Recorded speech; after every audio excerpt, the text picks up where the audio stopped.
مفرد مزاج کل تین ہے، اس لیے کہ اعضائے رئیسہ تین ہے۔ تو عضلاتی مزاج یعنی خشک، اس کا تعلق دل کے ساتھ ہے۔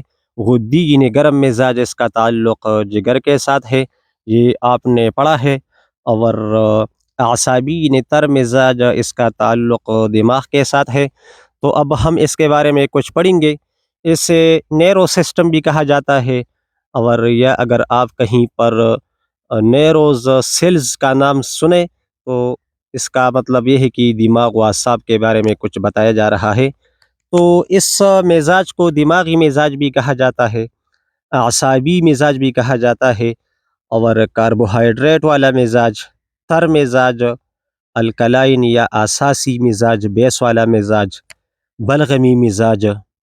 چربی تو نہیں لکھا ہے لیکن اس کو چربی والا مزاج بھی کہا جاتا ہے، ہائیڈروجن والا مزاج، پانی والا مزاج، رطوبات والا مزاج، اور اسے ٹھنڈا مزاج بھی کہا جاتا ہے۔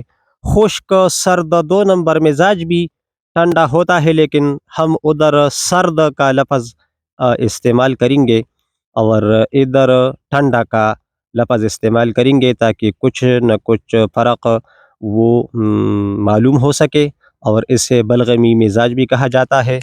اور اعصاب رطوبات یا چربی سے ترقی پاتے ہیں، تو اگر رطوبات اور چربی یعنی کاربوہائیڈریٹ وغیرہ جسم میں کم ہو جائے تو پھر اعصاب کو نقصان ہوتا ہے، اور پھر بتایا جاتا ہے کہ بندے کے پلیٹلیٹس وہ کم ہو گئے ہیں۔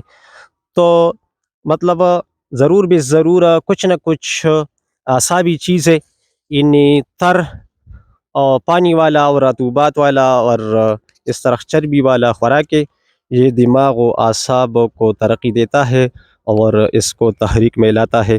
تو امید ہے آج جتنے ضروری باتیں تھیں وہ میں نے بتائی ہوگی۔ کلپ آپ کو پسند آئے گا تو اسے لائک کر دیجئے۔